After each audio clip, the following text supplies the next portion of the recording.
Assalamualaikum warahmatullahi wabarakatuh. Selamat malam. Kembali lagi dengan saya Tama dalam Ada Apa Gerangan. Bagaimana kabar kalian?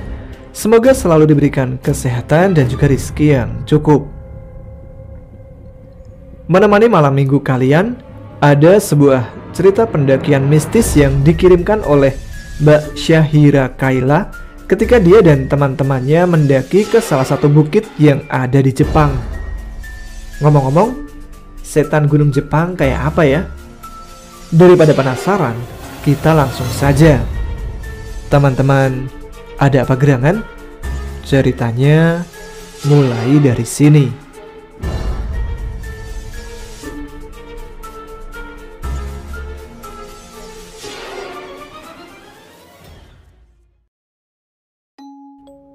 Ini adalah pengalaman pribadi dari Kaila ketika melakukan pendakian di salah satu bukit yang berada di Jepang pada tahun 2017. Di sini Kaila tidak menyebutkan nama dari bukit tersebut untuk menjaga privasi dari tempat itu. Namun, clue-nya, bukit tersebut biasa digunakan untuk tempat bunuh diri. Cerita berawal pada saat Kaila sedang liburan musim dingin. Dia berpikir bagaimana caranya untuk mengisi masa liburannya biar tidak merasa bosan. Dan akhirnya Kaila mempunyai ide untuk hiking ke salah satu bukit yang lumayan familiar untuk penduduk lokal. Kaila lalu memutuskan untuk mengajak kawan-kawannya yang kebetulan juga mendapatkan jatah libur yang sama dengannya. Setelah melakukan diskusi panjang, akhirnya mereka menyepakati waktu untuk mendaki bukit tersebut dan dengan beranggotakan 5 orang yang terdiri dari Lili, Arin, Fuji, Rini, dan Kaila sendiri. Singkatnya, tibalah pada hari yang sudah ditentukan untuk pendakian. Mereka berlima berkumpul dan menyiapkan perbekalan untuk mereka bawa hiking. Rencananya, Kaila dan teman-temannya akan melakukan tektok dalam hiking kali ini, yaitu tanpa menginap dan mendirikan tenda. Jadi mereka hanya membawa perbekalan yang cukup untuk 1 hari itu saja. "Beb, lu udah pernah hiking ke tempat itu belum?" tanya Rini kepada Kaila. "Belum sih Beb, tapi kata temanku yang asli penduduk lokal bilang sih tempatnya bagus dan view-nya buat foto-foto itu keren banget. Tapi tempat itu sedikit seram karena bersebelahan sama bukit untuk bunuh diri," jawab Kaila menjelaskan kepada teman-temannya. "Ih, serem amat Kai, gak ada tempat lain apa?" ucap Lilim nyahut. "Udah Lali, dimanapun tempatnya yang namanya bukit, hutan, danau, gunung emang tempatnya jin. Tinggal bagaimana kitanya aja," jawab Kaila kembali meyakinkan teman-temannya. "Iya Li, lagian kenapa sih takut amat sama yang gituan? Paling hanya gunung-gunung di Indonesia aja yang banyak mistisnya," sahut Rini menimpali. "Hus, gak boleh bilang gitu Rin. Di semua tempat jin itu ada, karena Allah kan memang menciptakan jin dan manusia." Arin dan Fuji yang sedari tadi hanya mendengarkan obrolan Kaila, Rini dan Lili hanya manggut-manggut saja tanpa berkomentar apapun. Mereka pun menyudahi obrolan singkat itu dan bersiap mencari taksi untuk mengantarkan mereka ke tempat yang mereka tuju. Singkat cerita, tibalah Kaila dan keempat temannya di tempat yang dituju. Mereka berkumpul mengecek perbekalan dan siap untuk mendaki. Namun, sebelum pendakian, mereka sempatkan untuk berdoa agar senantiasa dalam perlindungan Allah Subhanahu wa Ta'ala. Setelah selesai mereka berdoa, pendakian pun dimulai. Di sela-sela perjalanan yang mereka selingi dengan canda tawa supaya tidak merasa sepi, karena ternyata pada hari itu tidak banyak orang yang mendaki pada bukit tersebut. Hanya ada beberapa penduduk lokal saja. Mereka terus berjalan mengikuti trek yang ada dan tidak perlu memakan waktu yang lama. Kira-kira hanya 2 jam saja mereka pun sudah sampai di puncak bukit tersebut tanpa halangan yang berarti. Semua masih terlihat normal-normal saja. Kayla dan teman-temannya pun menikmati keindahan alam yang disuguhkan barisan perbukitan Jepang. Ya, walaupun menurut Kayla tidak seasri gunung-gunung yang ada di Indonesia, tapi cukuplah bagi mereka untuk melepaskan penat dari rutinitas mereka bekerja. Setelah puas berfoto-foto, mereka pun membuka perbekalan mereka dan memakan perbekalan yang mereka bawa. Namun, sedang asik-asiknya menyantap perbekalan yang diiringi canda, Fuji tiba-tiba berkata, "Guys, aku kebelet pipis nih. Di mana ya? Gak ada toilet lagi di sini." "Ya elah Luji, kita kan di atas bukit, mana ada toilet sih? Kalau kamu emang kebelet banget pipis, sana pipis dulu di belakang semak-semak itu. Bawa air dan tisu," jawab Kayla. "Ntar lu liatin ya Kay, kali aja ntar ada orang lewat," pinta Fuji ke Kayla. "Iya, beres. Kami liatin dari sini, Ji. Udah, sana keburu ngompol nanti," jawab Kayla dibarengi tawa dari yang lainnya. Fuji pun segera berlari ke balik semak-semak yang ditunjukkan oleh Kayla. Sedangkan Kayla dan yang lainnya melanjutkan menyantap perbekalan mereka dan asik dengan gadget mereka masing-masing. Sampai Kayla dan teman-temannya lupa akan Fuji yang sedang pipis dan meminta untuk diawasi. Di situ Kayla juga heran, kenapa Fuji lama sekali, padahal katanya hanya pipis di semak-semak yang tidak jauh dari tempat mereka istirahat. Lalu Kayla menanyakan hal itu kepada teman-temannya. "Rin, Fuji kok lama amat pipisnya? Kemana tuh anak?" Rini pun menjawab, "Mungkin dia dibawa lari sama pangeran ganteng penghuni bukit ini," katanya sambil tertawa. "Hus, kamu ini kalau ngomong asal aja deh Rin. Bercanda boleh, tapi lihat-lihat tempat lah," jawab Kayla dengan nada sedikit ketus. Lalu Kayla beranjak dari tempatnya duduk dan berjalan ke arah semak-semak di mana Fuji sedang buang air kecil. Ketika sampai di balik semak-semak, ternyata terlihat Fuji yang sedang berbincang dengan seorang laki-laki di dekat semak tersebut.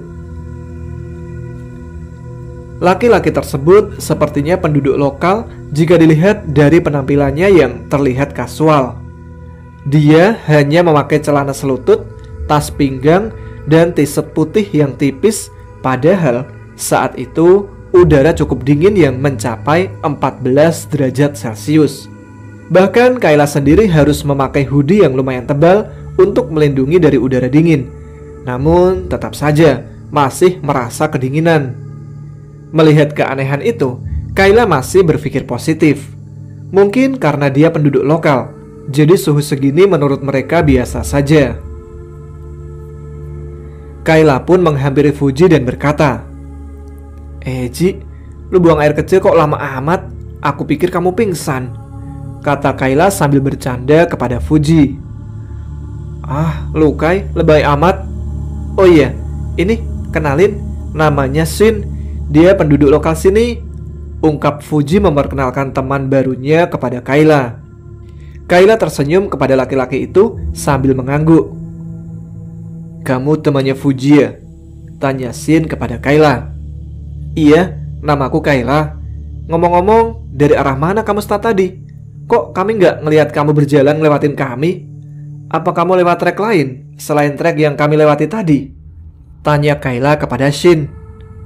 "Oh, aku lewat dari bawah sana," jawab Shin sambil menunjuk ke arah semak-semak yang dekat Fuji pipis. Kayla sedikit heran, karena semak itu masih tetap rimbun seperti tidak ada bekas orang berjalan melaluinya. Tapi Kayla belum berpikir aneh-aneh dan tetap berpikir positif. Mungkin saja memang dia lewat jalur lain. "Oh, kamu sendirian, Shin?" tanya Kayla kepada Shin yang dijawab dengan anggukan oleh Shin. Lalu Shin berkata kepada Fuji, "Fuji, boleh aku minta airmu? Aku haus." Tapi air ini sisa aku mencuci, dan ini tinggal sedikit. Nanti deh aku ambilkan yang ada di bag aku ya," Jawab Fuji yang dibalas langsung oleh Shin. Tidak perlu, aku hanya mau air itu, kata Shin sambil dia menunjuk botol mineral yang sedang Fuji pegang yang masih ada sisa airnya tinggal 1/4 botol. Karena tadi habis dibuat bersih-bersih ketika Fuji pipis. Aduh, gimana nih Kai? Air ini kan sisa aku buat cebok tadi, bisik Fuji kepada Kayla. Jangan kasihlah, masa air sisa cebokmu dikasih tuh orang. Bentar, ku ambilkan air yang baru. Aku masih ada kok 3 botol yang belum aku minum, bisik Kayla kepada Fuji. Lalu dia pun bergegas pergi untuk mengambil air untuk orang tersebut. Tidak lama, Kayla pun sudah kembali ke tempat di mana Fuji dan Shin menunggu dengan membawa sebotol air mineral. Loh, kemana Shin tadi? Tanya Kayla sedikit heran karena di sana sudah tidak terlihat Shin. Dia sudah pergi, Kai. Tadi jalan ke arah itu, katanya mau pulang, jawab Fuji sambil menunjuk ke arah trek turun. Di situ Kayla sedikit heran. Kalau Shin jalan lewat trek itu, kenapa tidak berpapasan dengan dia? Batin Kayla. Tapi Kayla tetap tidak memikirkannya. Dia dan Fuji akhirnya berjalan kembali menemui teman-teman yang lain yang masih asik ngobrol sambil menikmati cemilan yang dibawa. Kita di sini sampai jam berapa? Tanya Kayla. Sorean dikit deh, kita turunnya. Masih asik nih duduk di sini, Kai. Oh iya, nanti kita lewat trek yang sama kan saat kita naik tadi? Tanya Rini. Kayla pun menjawab, iya, trek yang sama aja lah biar cepat. Oh iya, kalian tadi lihat nggak ada cowok pakai kaos putih, lengan pendek, terus pakai celana pendek coklat, bawa slim bag hitam lewat sini? Tanya Kayla kepada temannya. Lalu mereka serempak menjawab, nggak ada tuh Kai. Dari tadi kita nggak lihat cowok lewat sini deh. Emang siapa sih Kai? Tanya Arin. Itu tadi pas Fuji lagi buang air kecil ketemu cowok. Kalau nggak salah namanya Shin, warga lokal katanya. Terus tadi dia minta minum ke Fuji, tapi dia minta air sisa Fuji cebok tadi. Ya aku larang lah, makanya aku ambilin air yang baru. Tiba-tiba dianya udah pergi. Terus kata Fuji lewat sini. Harusnya kan papasan sama aku. Soalnya ini jalan kan cuma 1 jalur. Tapi aku kok nggak ketemu sama dia. Makanya aku tanyain sama kalian. Tapi ya sudahlah, mungkin dia lewat jalur yang lain yang lebih cepat, jelas Kayla panjang lebar kepada teman-temannya. Sore pun tiba. Kayla dan teman-temannya pun segera berkemas, bersiap-siap untuk turun. Di situ keanehan mulai terjadi kepada Fuji. Terlihat muka Fuji pucat sekali. Lalu Kayla menghampiri Fuji yang sedari tadi terdiam. Kayla lalu bertanya kepadanya, Ji, lu gak apa-apa kan? Apa lu sakit? Kulihat wajah kamu pucat sekali, Ji. Fuji pun menjawab, gak apa-apa Kai. Aku agak sedikit pusing nih. Ya mungkin karena aku lagi dapet kali ya, jadi sedikit pusing, jawab Fuji datar. Hah? Kamu lagi dapet, Ji? Tanya Kayla sedikit kaget. Iya Kai, aku gak bilang kamu. Soalnya aku pikir kita kan gak ngecamp. Terus ini juga kan Jepang, bukan hutan Indonesia yang masih sangat kental mistisnya. Aku juga gak percaya sama hal-hal mistis kayak gitu Kai. Aduh Ji, dimanapun tempat namanya makhluk gaib itu pasti ada. Kan tadi sebelum kita pergi, aku sama Rini sudah bercerita tentang hal itu. Udah gitu, tadi kamu pipis lagi. Ya udahlah, mudah-mudahan sih gak ada apa-apa. Tapi logika buat aku, orang lagi dapat itu, energi kita benar-benar gak bagus. Cepat buat fisik kita drop. Tapi kamu benar-benar gak apa-apa kan? Tanya Kayla lagi kepada Fuji. Gak apa-apa Kai. Yuk kita samperin Rini, Lily dan Arin, terus kita pulang, ajaknya kepada Kayla. Akhirnya mereka turun untuk pulang dan alhamdulillah sampai di bawah pun Fuji masih terlihat biasa-biasa saja, walau mukanya masih terlihat pucat. Tetapi di dalam perjalanan pulang, Kayla masih memikirkan tentang laki-laki yang bernama Shin yang tadi dia temui ketika di atas bukit. Ada pertanyaan dalam hati Kayla. Dia itu manusia atau bukan?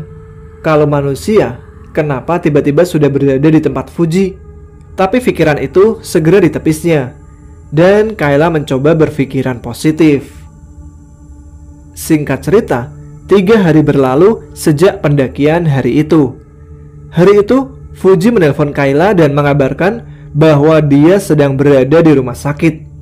Kayla baru tahu kalau ternyata sepulang dari hiking tempo hari, Fuji pingsan dan dia dilarikan ke rumah sakit oleh ibu asrama.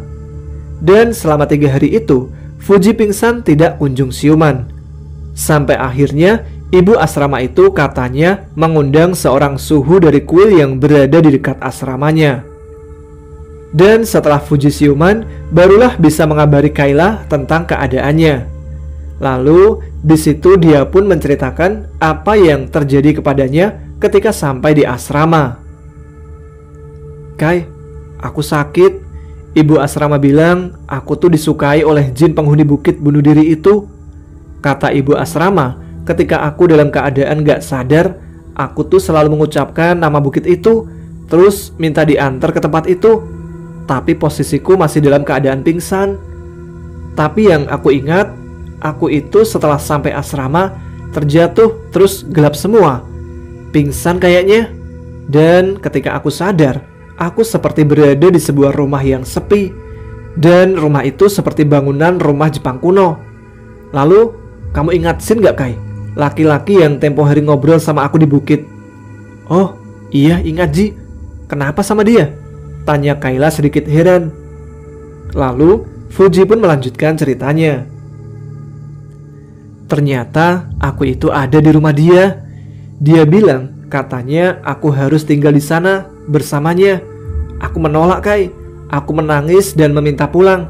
Tapi dia tidak mengizinkan aku pergi dari rumah dia. Aku terus menangis memanggil-manggil kamu dan teman-teman yang lain. Aku ingin pulang waktu itu. Dan tiba-tiba pintu rumah itu diketuk sama seseorang. Pintu itu tiba-tiba terbuka, terus ada seseorang yang menarik aku untuk segera pergi dari situ. Tapi Shin menarik tanganku. Dia menarik sangat kuat. Rasanya sakit, Kai. Tapi akhirnya dia melepaskanku. Terus aku dibawa pergi oleh seseorang yang ternyata baru aku tahu itu adalah suhu yang ibu asrama panggil untuk menolongku. Dan ketika aku terbangun, aku sudah berada di dalam rumah sakit ini. Aku pikir aku mimpi, tapi lihat tanganku, Kai. Bekas cengkraman Shin masih ada dan masih sakit.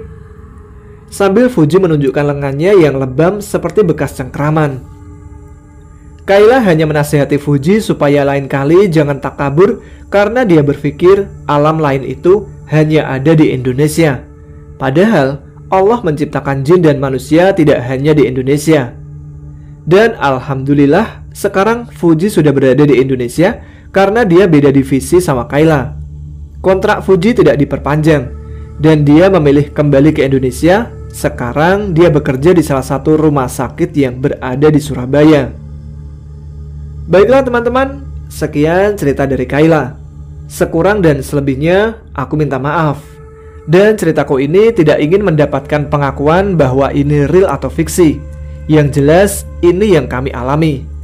Sebenarnya masih banyak kisah hororku, seperti ketika bertugas di rumah sakit. Tapi untuk sementara cerita pendakian ini dulu ya. Terima kasih teman-teman. Wassalamualaikum warahmatullahi wabarakatuh.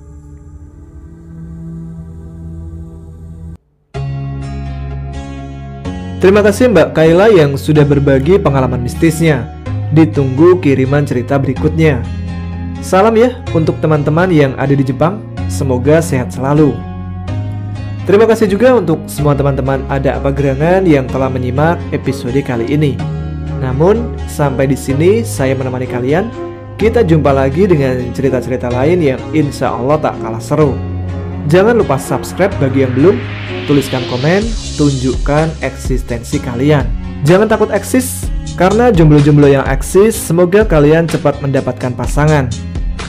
Baik, saya Tama pamit. Tetap semangat, jaga kesehatan, selamat malam, selamat beristirahat. Wassalamualaikum warahmatullahi wabarakatuh.